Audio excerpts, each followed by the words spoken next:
Hey guys, if you pay attention to my channel, you know that I do a lot of reviews on devices like this. The ROG X13, which I have in hand right now. This is the 4070 version that I'm playing around with. But there's a common theme whenever I review these devices this year, and that is everybody seemed to be telling me install G Helper instead of Armoury Crate. And I saw this all over the place. So I finally, about a month ago, took the plunge and used G Helper, which is developed by a guy who goes by Sergey. I don't know if that's his actual name, but Sergey, great guy. I've watched him work on this. I've even seen him like on Discord. We've chatted a little bit. And I have found his program to be super useful. And I wanted to kind of bring it to everyone's attention that it is a really good alternative to Armoury Crate. And I want to go over in this video what it is, how to install it, the ways that I use it, and the ways that it's actually better than Armoury Crate.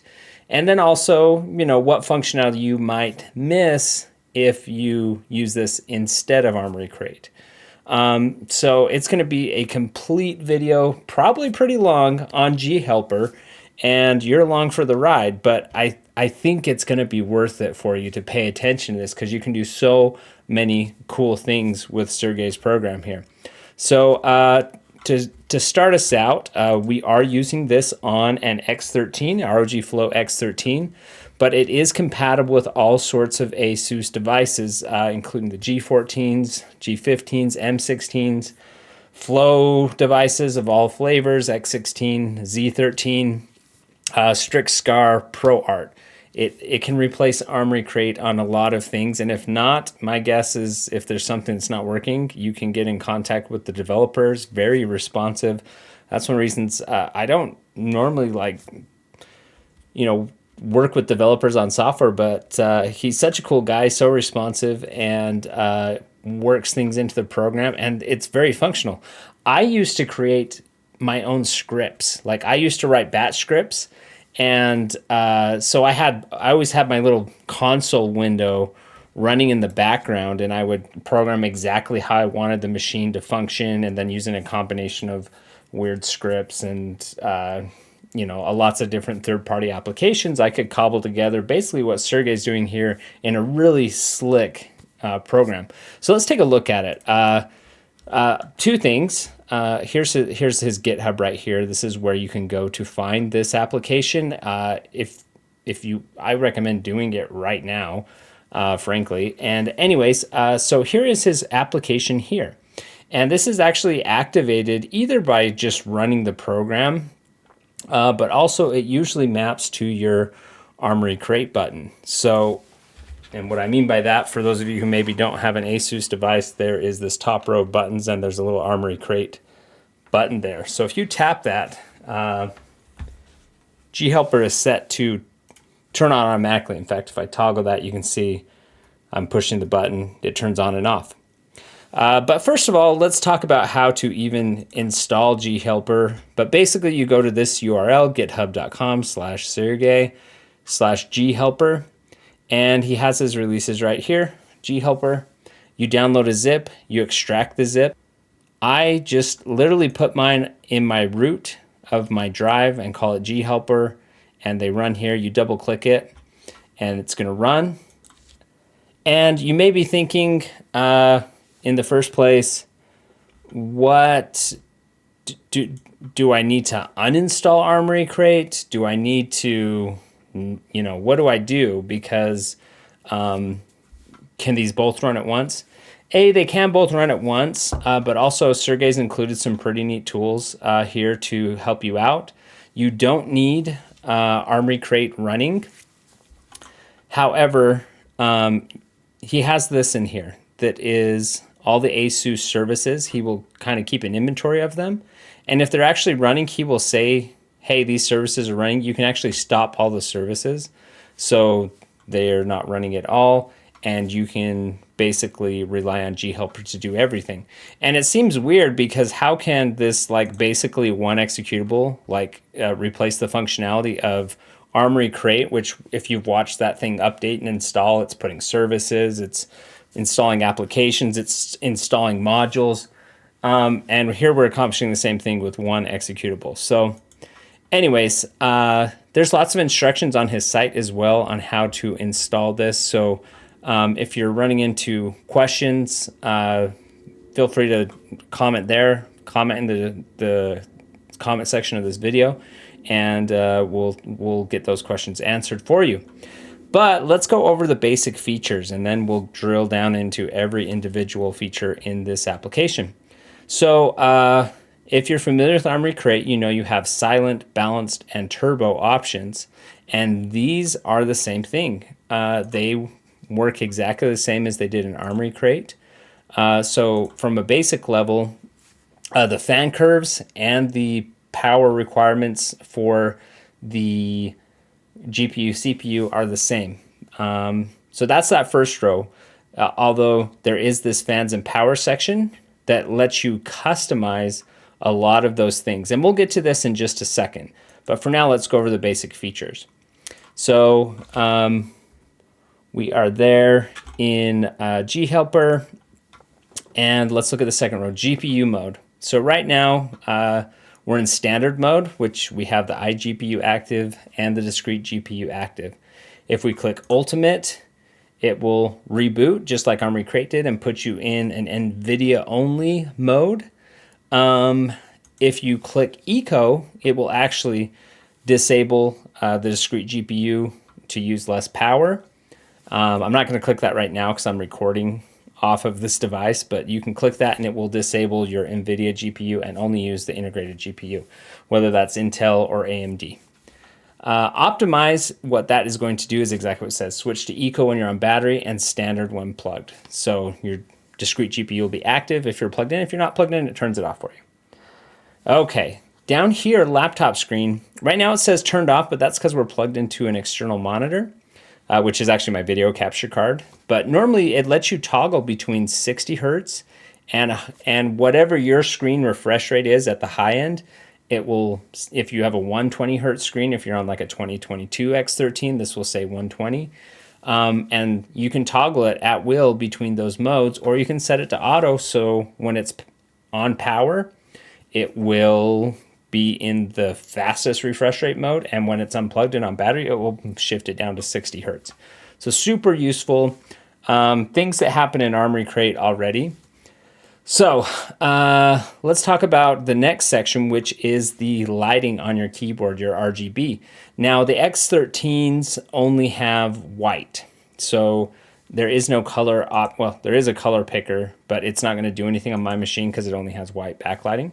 But you have the same options that you would have in Armoury Crate. You've got static, breathe, and there's color cycle, rainbow, and strobe, which would work on something like the X16 or some of the G14, G15s.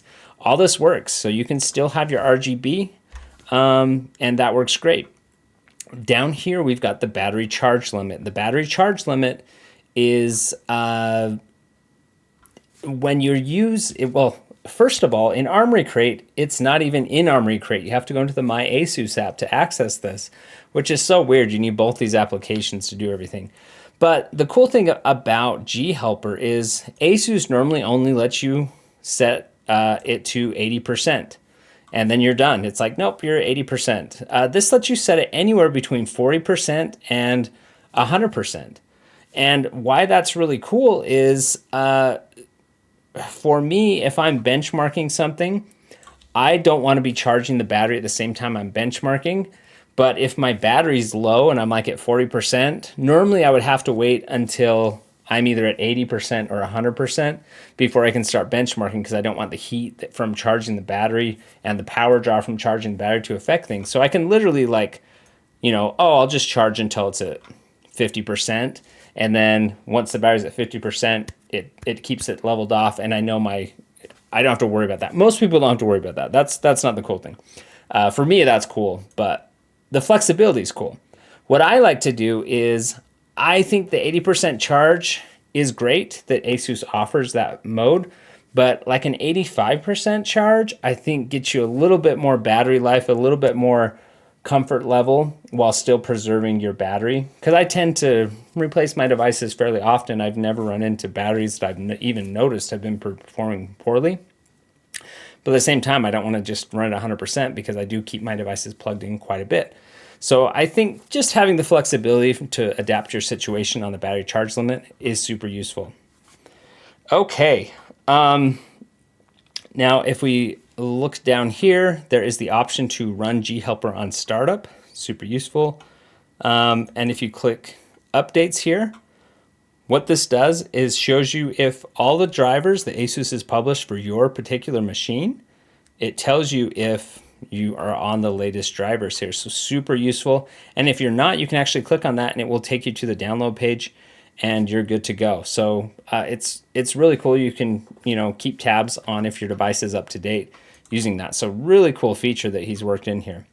But now let's get into more of the nitty gritty. Those are the basic features, but let's drill down deep and I'll show you how to really tune your device and get it to do some really cool things. So let's look at the extra tab first. So he lets you customize several keys. There's, there's volume up, volume down, mute mic, and your Armoury crate buttons. He lets you actually program those to do whatever you want. You have pretty much the ability to customize those keys. There's also usually, at least on the X13, there is this Aura button that is across the function key row, and you can program that to do whatever you want. And including this custom is really nice because you can actually set it to run applications. And so if you're running additional like performance applications that you want to plug in there, if you want to put like Afterburner, you could set that right here. So really neat. And then function C. So if you hold down the function key and press C, that actually gives you the home row function lock feature, which a lot of these ASUS, at least the ROG Flow devices, don't have a function lock. So you always hold down function to adjust your functions. And whenever you just hit the key, it's always going to be F11, F10, whatever. But he actually allows you to toggle that, which is a feature that you wouldn't have otherwise. So that's really neat. If we look at the laptop backlight, so the keyboard, you can toggle when it's on and when it's off based on these toggles here, and the animation speed and the brightness. So there's a lot of hotkeys, function keys on your keyboard that already let you adjust the brightness of your keyboard keys and things like that. But you can do it just by clicking here. Backlight timeout on battery, exactly what it says. You can customize that, and you could set it to be always on when you're plugged in. Stop all apps using GPU when switching to Eco. So a lot of times with Armoury Crate, when you would switch to Eco mode, it would say, "Oh, I can't do it. There's applications running. Go look at this screen and figure it out." And then you'd have to close your applications manually. This actually, if you toggle this, will close your applications that are using the GPU automatically and close them and let you switch to the iGPU and turn off the NVIDIA GPU without having to go through all the hoops. Okay, keep GPU disabled on USB charger in optimized mode. So there's actually, Windows can tell the difference from when you're charging using an AC adapter and when you're using power delivery. And this just lets you continue to keep the GPU disabled on power delivery USB-C if that's what you're interested in. Disable screen overdrive. I don't know if this works for the X13. Maybe it does, maybe it doesn't, because even though it says 165 plus overdrive here, it seems like the X13 just has, the Armoury Crate for X13 didn't have an overdrive setting. So I think it's either always on or always off, but maybe that's doing something. I'm not sure. I haven't checked on that one. Keep app window always on top. I'm actually going to turn that on because I've noticed that sometimes gets hidden behind things. So these are the extra settings. These are really cool for configuring your experience with G-Helper. But now let's get into the tuning, because there's some things that this lets you do that are really neat. So if we go into fans and power, right now we're in the silent mode. So if I click fans and power while I'm in silent, these are the options for my silent mode. And we've got CPU options, GPU options, and advanced options, which are really advanced CPU options. So let's go through them. So if we're on CPU, you have the ability to turn boosts off or on, or to different methodologies here. Now, I wouldn't get too caught up in what this says. From most people's testing, it's like if you disable or enable, no matter what the setting is, you're going to see the biggest difference from having a boost enabled or not. I tend to not really play with this too much, other than sometimes maybe I disable it for whatever reason. And then you've got your power limits, CPU slow and CPU fast.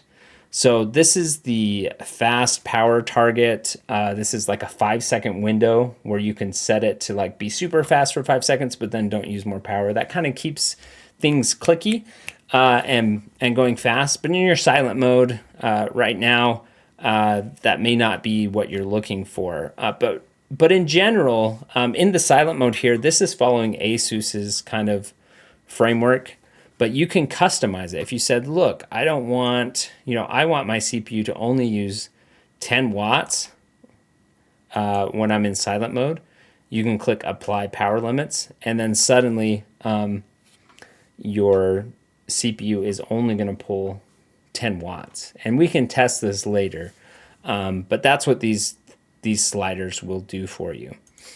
This is definitely more useful when you're trying to dial in certain wattages for different applications, and I'll show you how I use that in a second. But that's what these sliders do.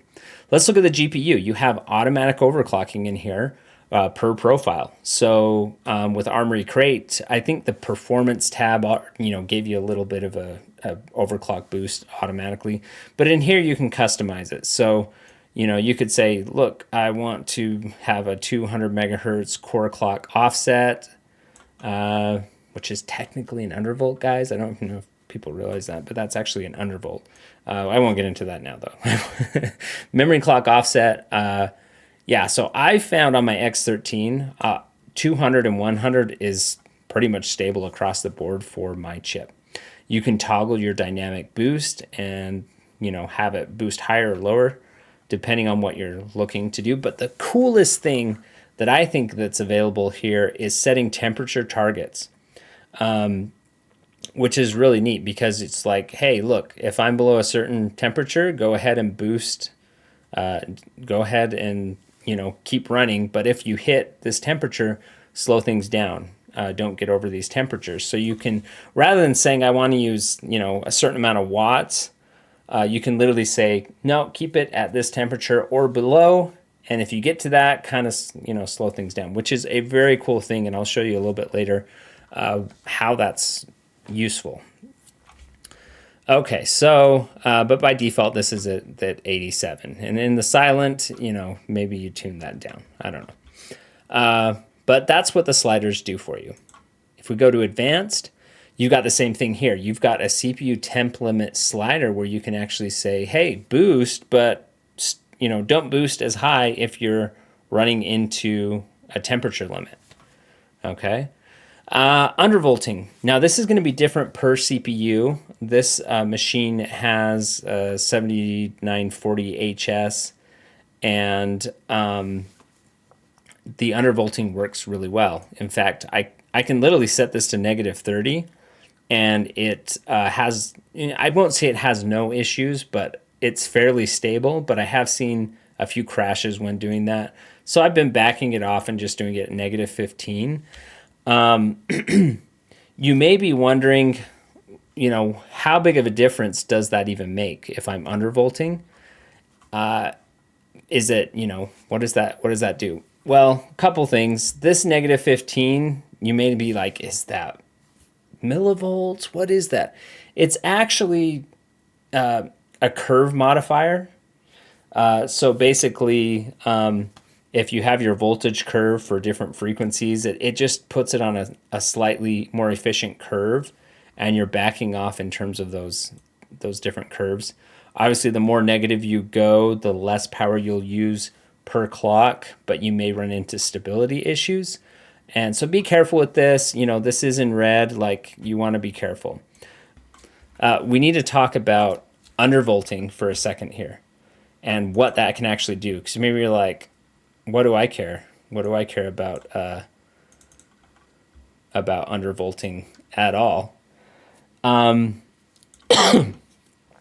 So if you're wondering, okay, so I undervolted my X13 negative 30. What did that do for me? Well, let's take a look because I did the tests.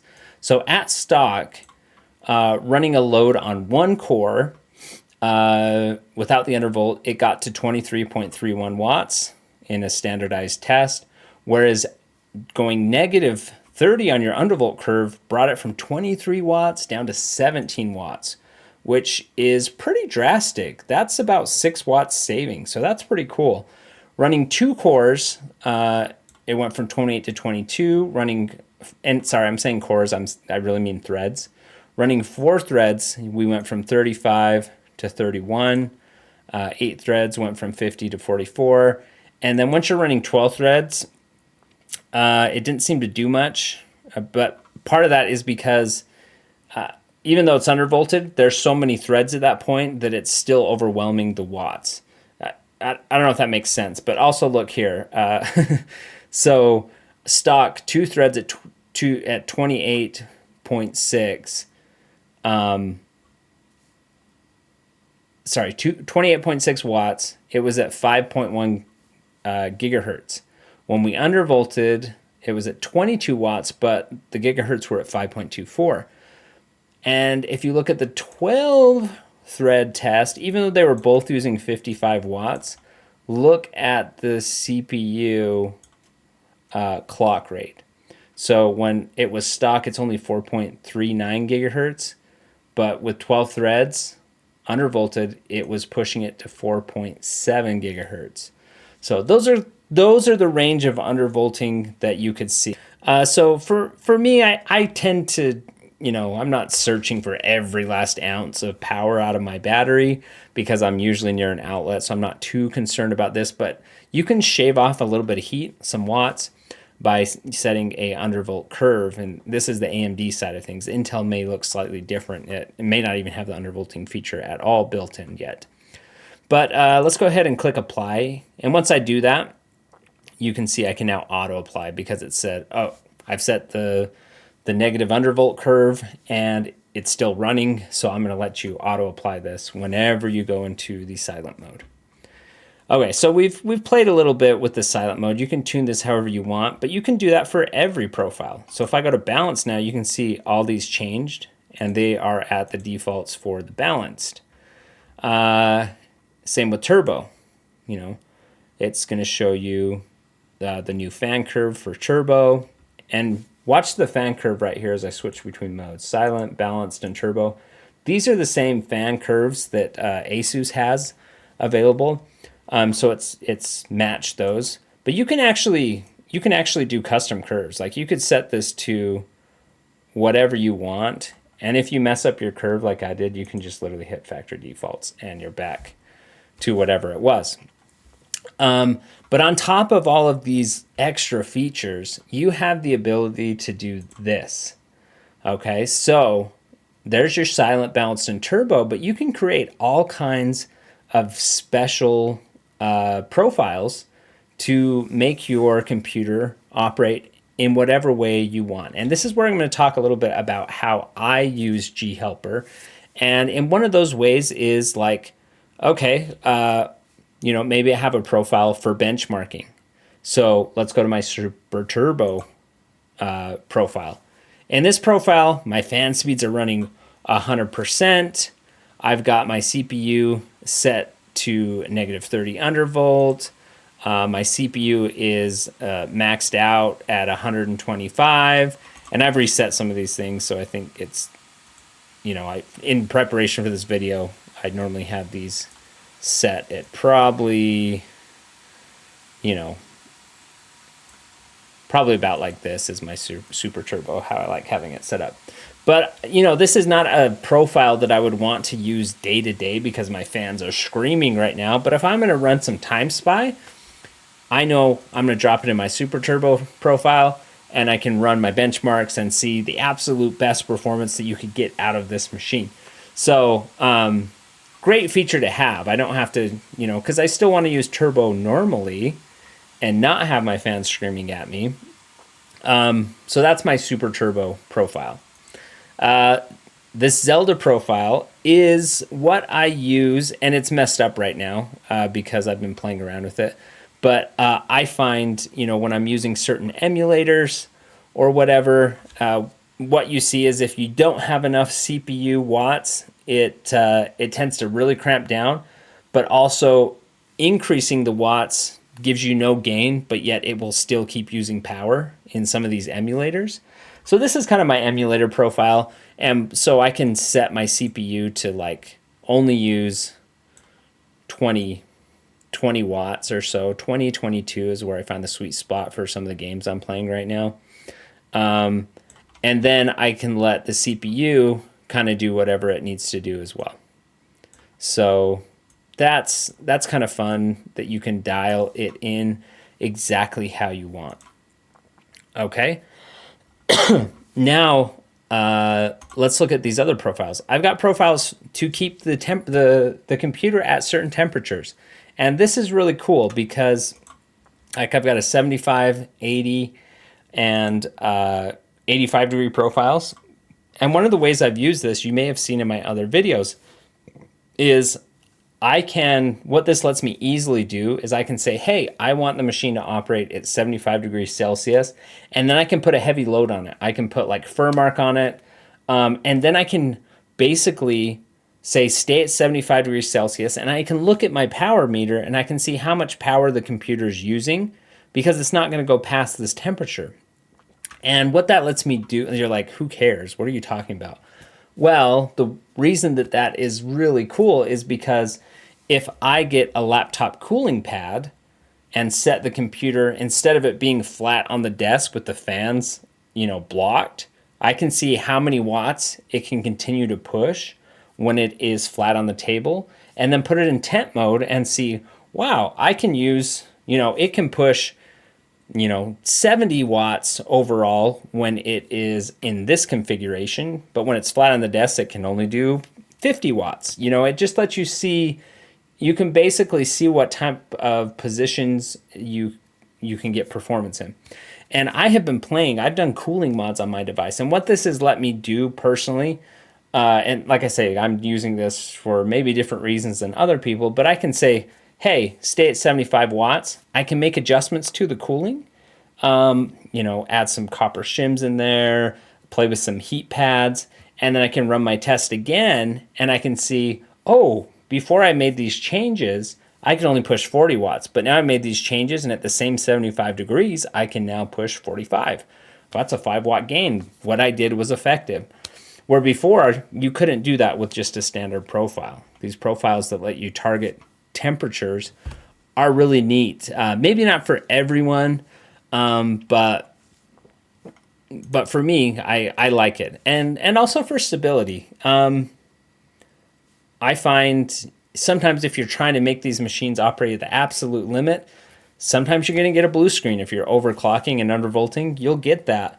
But the cooler you keep them, the more stable they tend to operate. So if 75 is fairly low, these chips can, you know, they can go up to 100 degrees basically without issue. So, you know, being able to target 75, 80, 85 is really cool, and you can dial those directly in.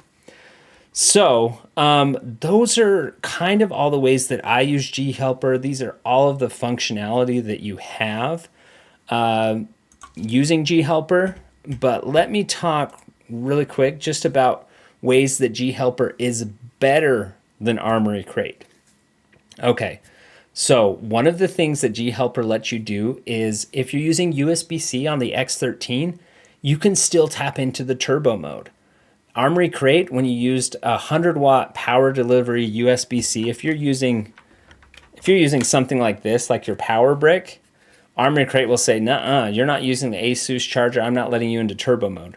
With G Helper, you can still use a 100-watt power delivery device, charger, whatever, and still get the maximum performance on the machine. Your battery's going to drain a little bit and when you do that, so it's not sustainable, but it lets you do it. So that's one way it's better.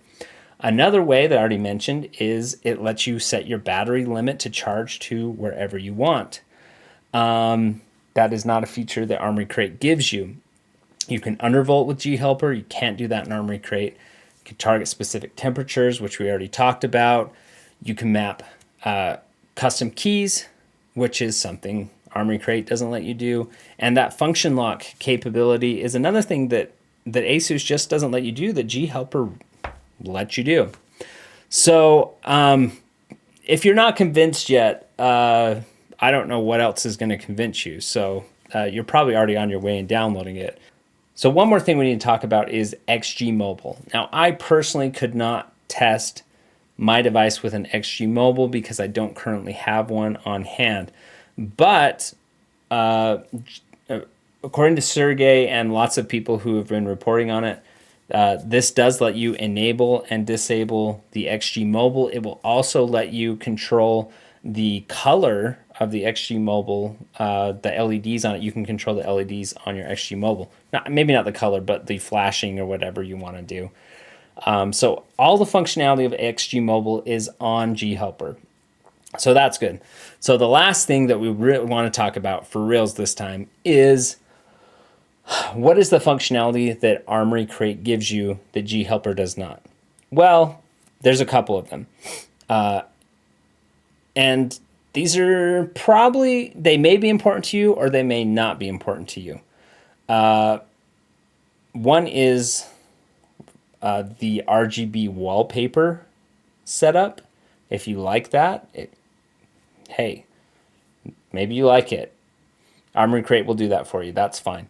The Virtual Pet, the ASUS Virtual Pet software, the little guy that gives you stats while looking like some sort of weird Pokemon. That's a reason how to continue with Armoury Crate. But some more reasons you might want to keep it are as if you're using some sort of special device. So if you're using an ASUS keyboard, an ASUS mouse, an ASUS game controller, an ASUS NVMe external storage device, all of those things sometimes require Armoury Crate plugins in order to control the RGB or control some of the settings on them. So not a whole lot of reasons to stick with Armoury Crate in my book, but I do want to mention those things just to keep the conversation completely open. So anyways, G Helper, check it out. It's great. I'm loving it. I don't have to write a bunch of scripts myself to control the device the way that I want to. So hope this video was useful for you. If you're looking into getting G Helper, look at the description below. Subscribe if you enjoy this content, and we'll see you on the next video.